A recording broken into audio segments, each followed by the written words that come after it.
Welcome to the All About Digital Marketing podcast, the show all about digital marketing. Digital marketing. Digital marketing. Digital marketing. Brought to you by Social Inc., the digital marketing agency specializing in social media and content marketing for brave brands and forward-thinking SMEs. I'm your host, Chris Bruno, and as always, we're here to bring you the most actionable tips, tricks, tools, and insights to help you achieve more when it comes to your digital marketing. You can find all the show notes and all the episodes on www.allaboutdigitalmarketing.co.uk. If you enjoy the show, feel free to subscribe and, of course, share with a friend who you think might find this useful.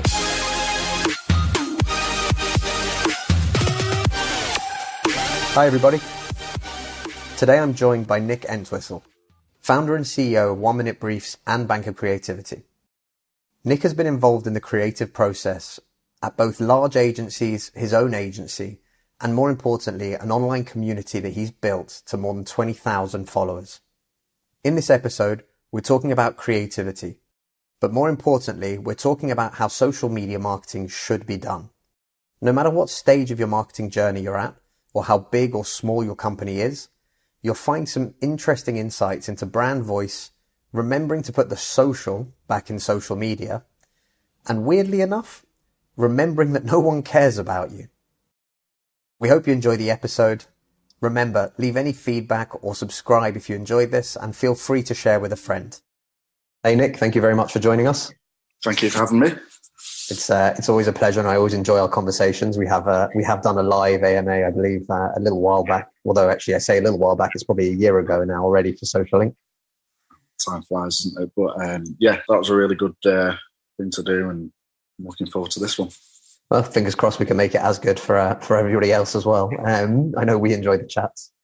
Nick, just to get us started, for those that don't know you, and for those people that have lived in cupboards under the stairs for many years, tell us a little bit about yourself, Bank of Creativity, 1 Minute Briefs. Give us that elevator pitch so that people know who you are. Okay, yeah. So, well, my name's Nick Entwistle. I'm the creative director and founder of 1 Minute Briefs and the Bank of Creativity. Starting with the Bank of Creativity, that actually initially became a brand actually via a 1 Minute Brief. It was a 1 minute idea to create a brand a few years ago, and it just stuck as a name. I was working in the creative team for many years at the likes of McCann, Birmingham, Manchester, freelance, and then moved into film myself. In the last year, I decided to take the Bank of Creativity brand and turn it into an online community / agency, and pick up my own jobs, and that's started to grow and grow as well. As well as that, I have also ran 1 Minute Briefs for a number of years alongside my day jobs, and last year I was able to concentrate a lot more on that as a brand and try and turn that into more of a commercial offering. The premise of that is it's essentially you've got 1 minute to create an advert. We started this off at uni. You've got 1 minute to create an ad. We did head-to-heads against each other. I think the first one we did was to advertise Rolex watches. One of us did a good idea, one of us did a not so good idea or quite a funny idea. But what we didn't realise at that point was that was the start of a social media, because people started to look over our shoulders at what we were doing. Other people wanted to get involved. And then when we took it to Twitter, we opened it up to a different audience. And the way it started to work and snowball from them by getting people involved, us retweeting them, people tweeting to us, it's just grown and grown to over 20,000 followers. So I think 1 Minute Briefs as a brand has really helped elevate my own sort of profile at the same time as helping to elevate other people's profiles as well. And I've encompassed that in the last year, all within the Bank of Creativity. As an agency, 1 Minute Briefs becomes sort of an offering commercially, also socially, and I think is beneficial to all. I think it's a win-win situation for all our followers, anyone that wants to get involved, hopefully, as a brand, and obviously it helps us as well. So, yeah, I think hopefully that it's quite a big thing to describe the whole community, but I'm sure we might get into some of that in maybe some of the questions. Yeah, so actually you've nailed it on the head with my next question, which was how did OMB actually begin? And I think that's really interesting because it brings me on to a second question. But the difference of you basically doing one of these head-to-head 1 minute, come up with an idea in university, and like you mentioned, people looking over your shoulder, people wanting to get involved, anything like that. How do you think social media has changed the way that these communities, let's call them, that this just didn't exist, but this ability to be able to actually communicate and get people from all over the world involved? How do you think, or how important do you think social media has been in terms of actually creating those kind of communities? Well, without social media, this thing wouldn't exist. I mean, when it very first started, it was an analog thing, which is quite interesting. So, just to take you back to that first moment, it was me and my mate in university, and we had about 7 weeks on a brief. As we all know, we don't get that on a brief in the real world, and even at that time, we wanted to do stuff quickly and all sorts of different briefs at the same time. And I think what we did, we just said, let's do a 1 minute brief. We didn't really know what one of those was at the time. And I think by seeing the way people reacted and started to want to get involved themselves and then share their own ideas to us, it was almost a metaphor for what social media is today. And by putting it on Twitter, we didn't realise at the time, we never intended 1 minute briefs to become as big as it is or this big community. All we were doing was sharing our 1 minute silly ideas onto a platform and getting one like or one favourite, as it was at the time, each day, to the point where we actually said, let's open it up to a 1 minute brief of the day. Let's see if anyone will enter this thing. And then one day someone entered.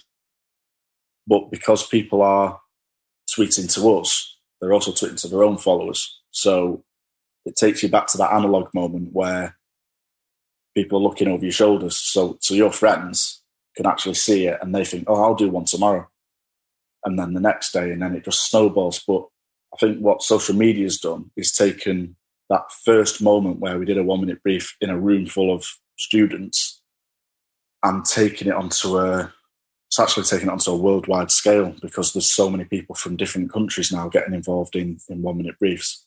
But what we try to do with our events is actually bring those people together and turn it back into an analog thing and take it back to where it started. And I think that's a nice way that social media it's not just a platform for sharing sort of, silly creative ads. It's actually turned into more of a community and more about the people and the friendships and jobs and advice that people are getting from it. It always initially started with the ideas, but now via social media, there's so many people meet up offline all the time off the back of this, and there's been some real strong friendships made from it. So I think without social media, we couldn't have taken that little silly idea we had initially onto such a big scale that it is now. And I can vouch for the fact that it is an incredible community, and that we're really happy to be involved in. So as an agency since March, I believe, we've actually been entering every single day, and we've absolutely loved it, especially the kind of banter, as it were, between ourselves and other people, and the community that's just, I think, is fantastic. I think one of the questions I'd ask then, obviously, when you first started, when you first start seeing this little bit of kind of traction, and you mentioned earlier, you never thought of this as being something that would become huge or anything else. But how do you get through those moments? Why did you continue to do it? We meet so many people that, try something for 5 weeks, give up because it didn't work. And they'll tell us, social media doesn't work for our business because they put 2 weeks in of effort and a couple of posts and didn't see any results. But why did you carry it on? And how did you kind of know when that was starting to kind of become something that was bigger than what you had maybe set out to do originally? That's a really good question, actually. I think initially it wasn't a community. It was a place to, if I'm completely honest, we just wanted to try out Twitter. People, we didn't quite know. A lot of people who've not been on Twitter just say, I don't really understand Twitter. I don't get it. Because when you look at a timeline, there's so many different things going on, short snippets of things, that when you first look at it, it can be quite daunting. as opposed to Facebook that people are very familiar with and things. So, but we wanted to just try it. And I think in terms of my own career, I always try and get on all different platforms as much as possible to see how they work, how people interact, and then I can apply my ideas to it. But that's moving on to something a little bit different. But I think we just wanted to try it, and we had an asset. We had a few assets to be able to post because we'd been doing a few of these 1 minute briefs. So we thought, let's just try it and see what happens. If anything, it's just a gallery of our ideas. So we just kept posting them. Maybe each day we'd do a 1 or 2 1 minute briefs whilst we worked at our first agency. And like I say, we got a couple of favourites, maybe a retweet here and there. Followers probably got up to about 100. And at that point, at the time, we probably thought we were big dogs and rock stars. Yeah, 100 followers. Like, oh well, everyone's going to want to do this now. And so at that point, it was then that we thought, I wonder if anyone else would do this. We're getting a few likes here and there. So we opened it up to 1 minute brief of the day, and we didn't know what was going to happen. We hadn't really persevered with it. Beforehand, it was putting briefs on here and there, so we didn't have to do it every single day. When we did the 1 minute brief of the day, we thought, well, let's keep it up. We'll set a brief every morning. Let's see what happens. How long ago was that? I was going to ask. That was, maybe 2010, 2011. Wow. So you're coming close to the decade of having a daily 1 minute brief. Well, yeah. I mean, it's in certain ways it takes over your life, and it's a thing. It's a response. It's become a responsibility to be able to do it every day. And sometimes I have to take a break from that because it is me. And I know you guys yourselves have actually taken over the responsibility of it. So you see how many interactions it's getting every day and how you've got to try and keep up with it. It's not easy. No, I can definitely vouch for that. Yeah. But obviously it's great to have such kind people like yourselves to sometimes take that responsibility off me, because it can be quite intense at times, because I am doing it every single weekday. And let's say, I don't know, I sleep in till midday one day if I've got a day off.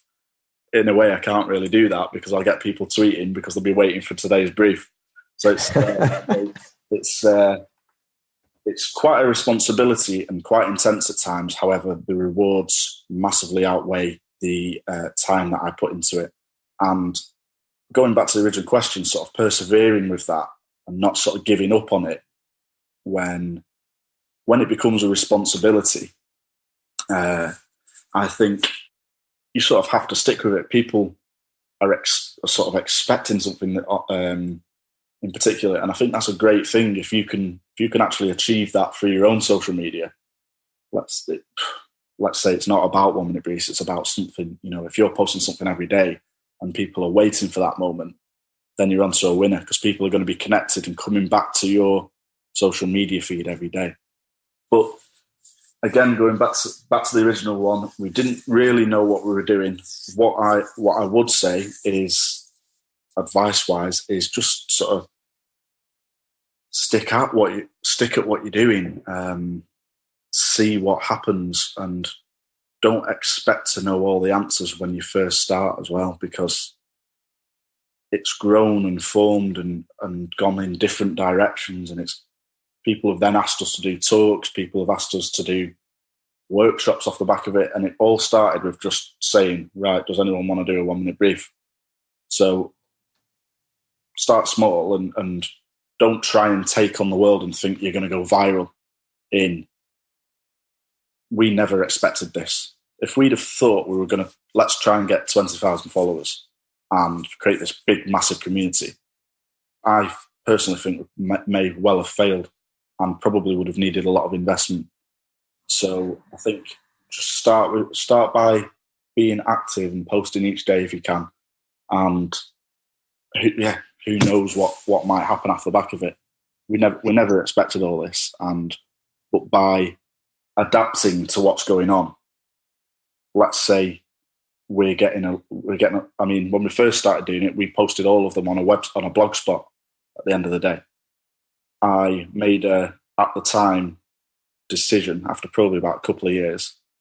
At the time, it wasn't necessarily well received by absolutely everyone, but I had to say we're going to take the albums to Facebook. Some people weren't on Facebook, but I had to make that decision to make it even more social and a place where people can then vote and like, etc. In the past year, I've moved 1 Minute Briefs within the Bank of Creativity website and umbrella. I didn't know whether to do a 1 Minute Briefs website and the Bank of Creativity. So I thought, let's put them all in one place, and then the blog goes through that, etc. So there's a lot of different decisions I've made along the way, but it's all about adapting to what social media feeds happening. You know, if Twitter dies, we need a plan B. There's got to be other avenues that we can go down. And I think just by keeping an eye in on all the different social medias, it's important to see how people are reacting to it. Should we be migrating to Instagram for our imagery? That's very engaged. However, it isn't adaptable for putting albums of posters on, because it's very singular. However, it is very engaged, and the followers are growing. So we do need to keep an eye on that and look at how we might utilise that in future. So I think I've probably elaborated on the question, but you've answered about 6 other questions. You've ruined everything that I was going to ask you. It is. But yeah, I think I would say don't try and take on the world right at the very start. Otherwise, you're probably destined to fail. So interestingly, because we both obviously work as agency people and we work with clients, and the first thing we set out is, what are we trying to achieve? Like everyone, we start with a strategy. We always, I think it's Stephen Covey who called it, begin with the end in mind, start with why, whatever it is. But I think it's really important for people to understand the differences between that. So your core offering, your core business, what you do, and understanding what it is that you're trying to do is one thing. OMB, that has now become an integral part of your day-to-day life and also your brand and everything, as you mentioned. It isn't something that forms that initial part of, we want to create an agency around that. It's actually the other way around. This was a side hustle, a side project that's grown into something that today is a behemoth with an incredible community that's massively engaged on a daily basis. But I think that's the differentiation. So what would you say to anyone who's currently a business that's currently online? They know they have to do social, they've got goals in mind and what they're trying to achieve, but they've got this little spark of an idea. Would you recommend that they run it as a separate entity and just see how it goes and see how that develops? Definitely. Whenever I'm doing talks and things like that, I think about how are you going to sort of differentiate yourself against your competition? It might be that your product's very similar to the next person or a service, 1 Minute Briefs is a side thing for me. There's no doubt that it has got me into talks that I had no right to be in as a junior creative at the time. It's raised my own profile by helping others to raise theirs, which I think's good. Don't talk about your own brand necessarily. Just give someone or a group of people something to get involved in, and then the results will come off the back of that. I think if you're trying to just say, look at me, and not actually offer anyone anything, then that's likely to fail. But I think just go back to the question again. It was just about the idea of, when people have these ideas to create something as a project, as a side hustle or whatever it is, but reminding people that, having your core objectives as a business is one thing and continuing with that on social media. But when they are trying to do something like this, or when people see the success that OMB has, over 8 years, 9 years, I think it's really important to try and kind of reaffirm for anyone listening, your core business, your core strategy, your core why, what you're doing and why you're doing it is very, very important. These sorts of things are almost created, I don't want to say by accident, but they're created on the side as like an additional. It's not your core focus as your business, because I think that's where you mentioned it. And you said, if you'd set out with this to try and build a community for 20,000, you would have used a massive amount of investment and possibly not actually have made this work. This possibly wouldn't have actually worked out the way it has. So I think that's the kind of thing that I'm trying to find out from your side. What would you advise to other people that maybe, they might have a florist business or a cupcake bakery, whatever it might be, but they want to do something and they've got this idea of how they could kind of create this community, but to help them understand that it's not part of your core business as such. It's like would you agree that it's like an additional, it's something that you kind of run on the side and try and build and see what happens? Yeah, I think it's probably, I would say it's best to try different things. I think as long as it's not going to harm your business, why don't you try and do a daily question to your, however many followers you have? Someone might answer. Open up the conversation. The reason OMB began to be so much bigger was when the conversation began to be opened up. I never realised at the time what this 1 minute brief of the day thing just invited so many, well, it basically invited the world to come and do a 1 minute brief. Anyone in the world could have done that was on Twitter at the time. So who knows who's looking? So invite people, invite your audience in. Don't talk about yourself. Why don't you ask them a question? I think thinking about social in that way, and also trying different things. Like I've tried different Instagram feeds. I've tried different Twitter feeds. Not all of them have stuck. I've had some that I thought were going to go viral. They've had 5 followers, but I tried it, and you'll get a sense of whether you should continue with it very early on. But it's worth, if you have a quick idea in your head. One idea I had was pictures of random people charging the phone in different places.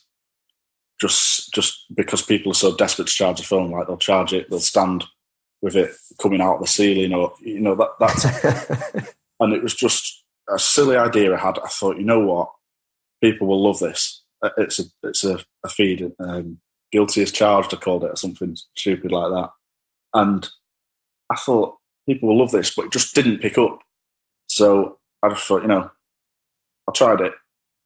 It doesn't matter. It's not caused any issue. I'm not going to carry on with that. And I think one thing I have had to do over time is not do too much, because I do have a lot of different social media feeds. You don't necessarily need to be on absolutely everything. You've got to potentially pick and choose your platforms that are working the right way for you. Like I've got a side project called What the Book, which I just do on Instagram. I don't always have to update it, but it's just a gallery of things for me. I could do that on Twitter and Facebook as well, but I would just run myself into the ground by trying to update everything. I think that's actually a really good segue into something. I want to stop here just for one reason, because otherwise we'll go off on a tangent again. But so what you've just mentioned there, unless you're a huge company with huge resources and you have agencies or even in-house teams to be able to cover all these different platforms, I want to reaffirm what you just said there in terms of picking and choosing. There is nothing wrong with that. And reminding people, and this is something I'd like your input on, but from our side, the content you put up, if it's great content on only one channel, I believe that's more powerful than putting out content for the sake of content on 5 channels. Would you agree? Absolutely. I think for my own sort of personal brand, or if I'm sharing stuff from the business, I would go to LinkedIn. I wouldn't share it on my own personal Facebook. I sometimes do cross-channel stuff where I think this would work, because it will get more of a, if it's an announcement I need to make and I need to share it with followers on different channels. For example, on my LinkedIn, they may not be the same as my Twitter followers, or my Twitter followers might not need to know something that I'm going to post on LinkedIn because it's more business-wise. So I think definitely don't. It's a funny one with OMB, because sometimes I do want to show it on different channels where possible. certain things, but I do pick and choose certain things when I'm knowing the actual audience that you're communicating with. So you might want to, if you've got something that's perfect for Facebook, if you put it on Twitter, it's probably it might be likely that it will have no traction. However, on Facebook, it's the type of thing that will get a load of traction. And the different platforms work differently. The different audiences, even the way the audiences interact with it, you're more likely to get engagement on one than the other. It's interesting because we find that way too many people are looking for the latest and greatest tool or platform that they believe is going to help them skyrocket their business. Yeah. And something you mentioned earlier about, you go on to all the channels when these new platforms arrive because you want to understand it, because it's part of your kind of creative process as well, of knowing what you can and can't use for other businesses and what will be right and wrong for other businesses. But I think so many people are just looking for that quick win. So the latest one now that people seem to be talking about, and one thing and another, is, you've got to get on TikTok. Yeah. And I'm on TikTok and I have a play around on TikTok. I'm not a massive fan of TikTok. I don't like the way you consume on that. It's not really my thing. But again, understanding it is really important. But from a business point of view, we keep trying to tell people, stop trying to be all things to all men and actually start focusing on who you are and what's right for you, your brand, your services, your product, or whatever it is, and where that audience is and how they consume the content. Because ultimately, like you said, social media isn't about a bullhorn and you're pushing out what you're doing and who you are and everything else. The idea is supposed to be that you're trying to bring people in. It's social. And I think most people forget the social element. You're supposed to have conversations. You're supposed to have, or get engaged with other people. You're supposed to make that effort to have that conversation with people online. And I think that's where so many, especially small to mid-sized businesses, where they can't necessarily afford an agency solution, for example, they get caught up in the latest tool, the latest growth hack. One of my pet peeves in the office when I hear people talk about that, or when I see people writing about it, stop looking for the growth hack. The growth hack is doing something on a regular basis consistently that is good, that is great, that really helps people to understand or engage or get value or ask questions or whatever it might be. So I think that's kind of an interesting point for people. I think definitely what you said about being regular, and for example, one of the things I'm probably going to look to close is the 1 minute briefs LinkedIn. I have it sat there. I don't really do anything with it. People tag it every now and again. But LinkedIn is the only place where it's actually my own personal profile. I don't have that elsewhere. So I can still link to my Twitter feeds and Facebook, etc., through LinkedIn.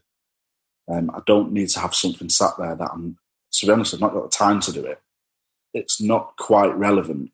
And if you spread yourself too thin across all your channels, like say, if we could 100% get a TikTok, it might even be it sounds like it's a good idea for something like 1 minute briefs.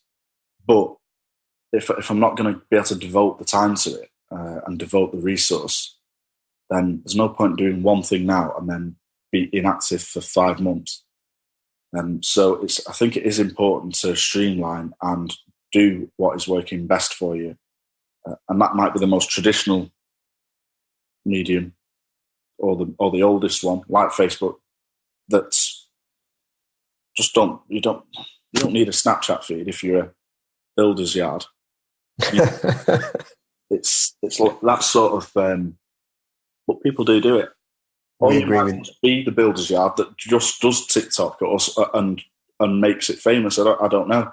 There are ways of doing different things, but it's got to be appropriate for your audience and actually benefit your business. There's no point in putting resources if it doesn't actually add value or, return on investment. I think interestingly, actually, you mentioned there in terms of return on investment.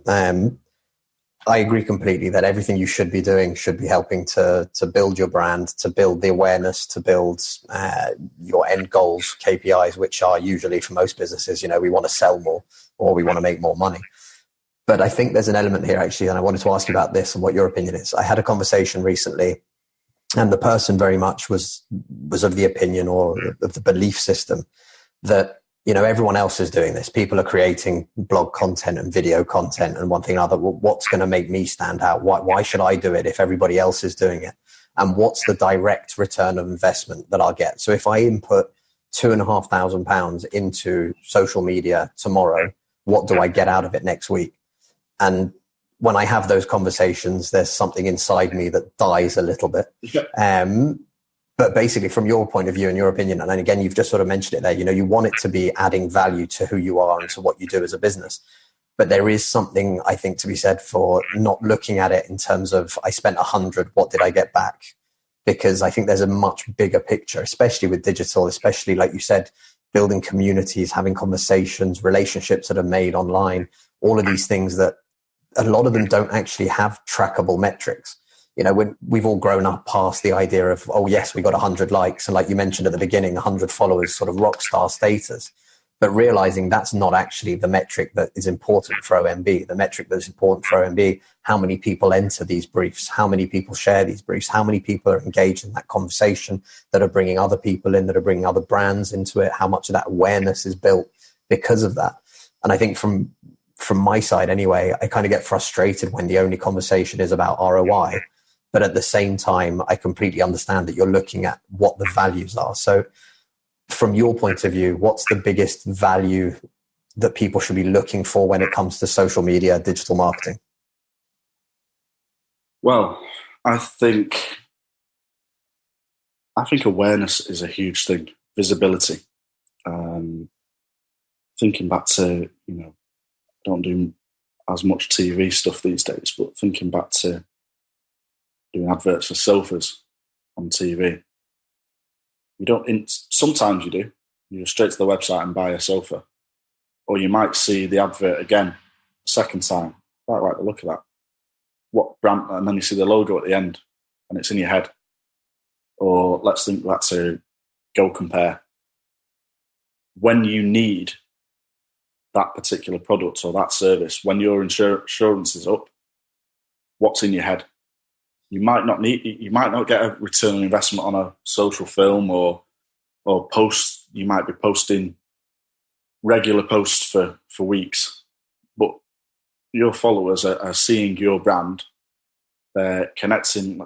Might be a clothing range, or I know we've done the 1 minute briefs for the sparkling wine. The sparkling wine company, for example, might not get loads of sales immediately. However, that brand and that look is across all social media, and it's in people's heads when they think of that point where they want to purchase something like that. So I think visibility and awareness will indirectly be a return on investment. If you're not visible at all online, then you're not the one that are likely to get people going towards you. Yes. On TV, if you're not on TV, if you're just not visible, you've got to be potentially creating good content for people, but you have to be the ones doing it, and people are just more likely to go to you. Paddy Power, who are all over social media. If you're on Twitter and you follow them guys, you're just more likely to go with them. They're not offering any better odds than anyone else, but they're appropriate to their audience. Whereas someone like William Hill would be a bit more maybe of an older audience with content appropriate to them. So I think it's making people aware that you are there, but you can't expect to get your money back immediately.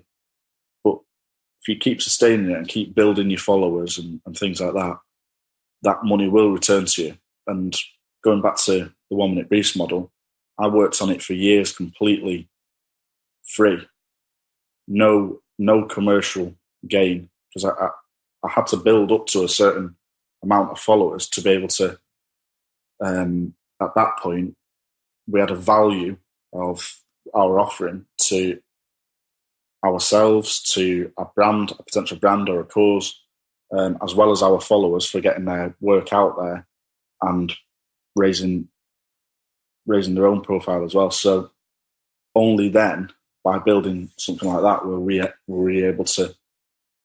And it's not a commercial thing. Still, It has that place now where we can build an offering around it that is commercial towards brands. So I think put the work in and be visible, get yourself out there. And once that following's been built, then you'll reap the rewards. I think that's really important. The last bit there, put the work in. Everybody's looking for the growth hack, the magic button, the secret sauce, whatever they want to call it. And I think that's the key there, is putting the time in, putting the effort in, coming up with content that's good, that's creative, that's engaging, and actually building that. Because I think Seth Godin calls it the dip. I refer to this a lot, but all the efforts that you put in, usually the results come after that kind of lull, and how you kind of ride that dip, in terms of you might put in a huge amount of effort today and you're not seeing the ROI. So you think, that's it, I'll stop. But actually those results come at a later stage. It comes from having that continuous relationship going, having those people continuously see who you are, what you're doing, and then actually sort of building that for the long term, rather than the short term. I spent 100, I only got 50 back, therefore I'm 50 quid out of pocket, which is unfortunately actually the kind of conversations that we have had as an agency. Okay, in terms of user generated content, and this is something I think that's huge, obviously, for not just for OMB, but for other businesses as well. How do you feel user-generated content fits in, and how would you recommend for especially small to mid-sized brands to be able to find a way to bring that together for them and actually get the most out of their followers, get the most out of their audience? I think it's very difficult to expect your followers to create content. Obviously, when we've worked with yourselves, we've collaborated with yourselves and a brand, because we have a user-generated platform, and you can power it through collaboration, I think, with other people. That's another point. Collaborating with people, not trying to do everything yourself. Even if it's people in your own industry, don't be precious about being rivals with them. Why not create something that's a group of you all to create something a bit bigger? But you would be the pinnacle of that. You would have created that for people. So you would get known for being the person that facilitates a group for other people. For example, Bank of Creativity meetups. I don't have any real gain for putting in the time to put these together, apart from connecting people, making friendships, new connections. In some ways, I will probably work with some of the people by creating a bigger Bank of Creativity in the future. And who knows, by putting in the work, someone at one of these things might say to me, I've got this thing in, do you fancy collaborating on it? Or, connections and actually opening something up. So user generated stuff, I would always try and collaborate with other people, but it doesn't have to be that they create loads of posters or selfies for you. It could be just an answer to a question. If you put a Facebook post saying, what would people prefer, this A or this B? You're quite likely to have people just go, oh, B. People will probably, even comments and things, just opening up. Again, it's opening up the conversation. Remembering the social in social media. Yeah, 100%. No one cares about you. They care about their opinions. They care about them. Yeah, they care about themselves. And if you can give them a platform to be able to share their opinion on things, then great. Genuinely, no one, unless you create a community that's, if you're selling anything, you're a company, a product and a service that people, you've got to make them, like Paddy Power. I'll mention that one again because I think they're great, because they know what type of people they want, and they stick to the way they communicate. They say, what does everyone think of this? Or they'll post a thing that's really hilarious, and people will respond to it because they know their audience and they know that they're bringing people in. But if they had no voice, it's just another betting company, or I'm trying to think of another good example of someone. Kentucky Fried Chicken. AFC, yeah, of course, yeah. They've collaborated with us as well. This is a good example of the user-generated content. They could quite easily have asked their own audience to themselves, but it's not quite the right audience. So they've collaborated with us to open it up to a creative audience, which then goes out to a wider audience organically. But they are fantastic when it comes to, especially on Twitter. They respond to people. They put questions out there to their audience. They're engaging. They tagged their competitors the other day. Yeah, exactly. Exactly. So it's that bit. That's what I mean. That's a bit like what I said a minute ago. Just you could quite easily collaborate with you or befriend your neighbours, your rivals, and they have this great secret ingredient thing that they've built up over the years, and it's a distinctive taste. However, building their brand and their audience up. I mean, when we've done the 1 minute briefs with them, I've definitely been going out for a KFC after I've been doing it, and a lot of other people have as well. So just by the visibility of the brand and what you're talking about, it does work. It's not doing it for the sake of it. It's being visible online. If that brand is in your head, thinking about even if you just check your Twitter feed and it's like, oh, KFC, they've said something, I'm thinking about them. Or have you seen this? Those people are then going to go into the shop and buy a bucket of chicken. We were guilty as well. It was the I Love You Bacon Burger one, which I don't mention because of the fact that we won, but we were very happy about that. But I think literally about an hour into it, we got a post. It's obviously a distributed team, and Anna literally took a photo of an I Love You Bacon Burger at her desk as she was eating it. So it definitely works, and I think that's probably the single biggest thing that people don't remember. The touch points that you have with your audience are invaluable. They're not, you can't define them by a return on investment. You can't define them by, I spent £100 and we got 30 engagements, but how many sales did that bring up? And I think that's where people kind of forget. And even small businesses, all the way up to large ones. Obviously we're talking about KFC and people like that, but even small businesses, they forget that. So they think, if I'm going to spend if I'm going to spend on advertising on Facebook or on Twitter, it's going to be an offer. I'm going to track how many people click through, and then I'm going to track how many people buy. And that's how simple ROI is and how we measure it. And I think that's the hardest part, especially for small to mid-sized companies, is learning and understanding a little bit about, it's not just about the offer and the sales. That's one part of it. But it's also looking at the general overview. How many people are getting involved with your brand? How many people are really sort of responding to it? How many people are seeing it? And then being able to see the organic growth potentially in your sales, in whatever else might be happening on the back end. And actually being able to justify that by having a bigger brand, by having a more engaged brand, you do get more sales down the line. Absolutely. And also, let's say on the KFC example, if one person goes in that hasn't been for years, or it's the first time, they're probably likely to go again and again and be loyal to your brand. Brand loyalty will come from being visible and being connected to that certain brand. That's when you are purchasing more than once.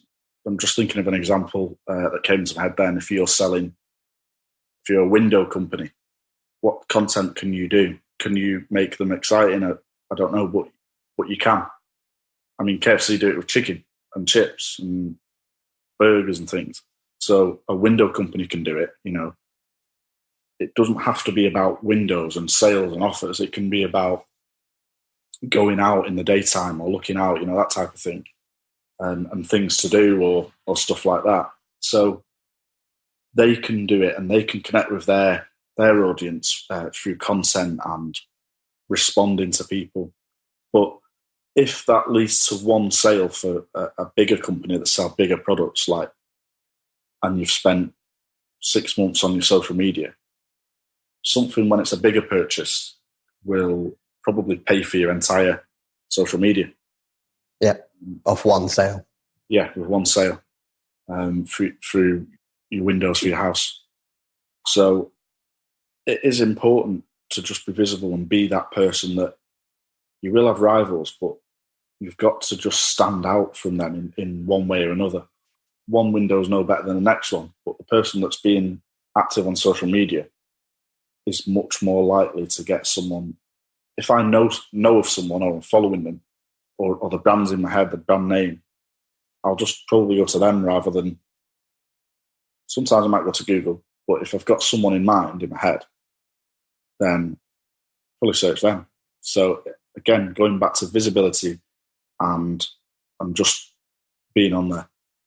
But it's like you mentioned earlier with the Go Compare or the Meerkats or whichever insurance comparison website you like to use.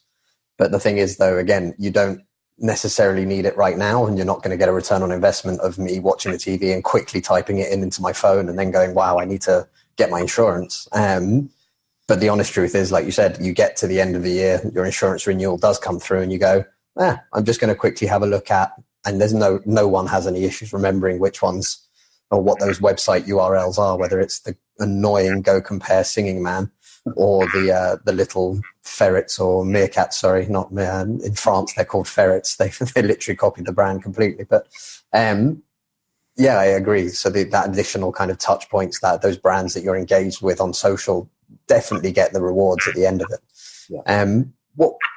So I'm going to start wrapping up because, again, I don't want this to go on for too long, even though you and I could talk for hours about all these things. But what's the one biggest piece of advice that you would give to any small to mid-sized businesses or startups? So we're not talking about, your FTSE 100s, but for any small to mid-sized businesses, what would be the one single biggest piece of advice you'd give them in terms of social media or digital marketing? I think I would say to be themselves. So think of what your personality is and how you want that to come across and reflect that online. So if you want to be seen to be very professional, or you want to be this fun-loving brand, innocent drinks are a good example of that. There are smoothie makers that some are more sophisticated, some want to be seen to be healthier. Innocent take on this great brand language and tone of voice. And it's what they stand for. And I think if you've got that in mind, if you've got your tone of voice and how you want to put yourself across, own it and then take it into everything you do, because you might need help with that socially to work out what you want to do, because you might feel like you don't have a brand language. But I think keep that in mind in everything you do. So every tweet you post or 1 minute briefs has always been fun. So I will react to people in a, it's not, I wouldn't say it's unprofessional, but I would react with a GIF or something stupid to someone when they're happy that they've just won an OMB, or OMB could go completely professional and just be about strict ideas. And I think it's important to speak as if you are a person, even if you are a brand. That's why KFC is so good, because you feel like you know the person that's on the other end of the thing. If they were just sharing offers and not actually communicating with anyone, then you're going to switch off. You're not going to follow them. You're not going to care. It goes back to me saying, no one cares about you. The biggest takeaway from this podcast is no one cares about you. But yeah. I'd like to also caveat that with, if you're feeling a little bit like that or anything else, please reach out to either Nick or myself to have a chat before you do anything crazy. But I would say no one cares about you, but it's how you make them care. So I've been doing that through film a lot more lately. But how do you make people care about you? And I think that is just by being personable and open to conversation and not really being a salesy brand. I think having that voice online, people will care and will invest in you. And you're gonna gain interest, you're gonna gain following, and ultimately, in the long run, you're gonna gain sales. Agreed. So yeah, I think that's hopefully covered off in advice. Make people care about you. Nick, this has been awesome. Where can people find you online? Yeah, you can follow us at 1 Minute Briefs on Twitter. You can go onto the website www.bankofcreativity.co.uk, and you'll find all our other Twitter feeds, etc., Instagrams, all through that as well. Nick, this has been awesome. I'm hoping that we'll get to do this again and not wait another year before we have another chat like this. Thank you very much for all your insights, and we hope to hear you soon, and we'll carry on watching and being involved in OMB as much as we can. Nice one. Thanks very much. Take care. See you later. Thanks for listening. We hope you're enjoying the All About Digital Marketing podcast, brought to you by Social Inc., the distributed digital marketing agency specializing in social media marketing and content marketing for brave brands and forward-thinking SMEs. When it comes to your social media marketing, we understand that not all businesses are ready to work with an agency. The resources and the budgets required don't always fit into an SME's plan. If this is the case for you, we have some great news. We've recently developed a social media coaching platform that gives you access to an agency team at a fraction of the cost. Tired of not getting results from your social media efforts? Now's the time to do something about it. Find out more on our website, www.postlikeshare.com. We look forward to seeing you there.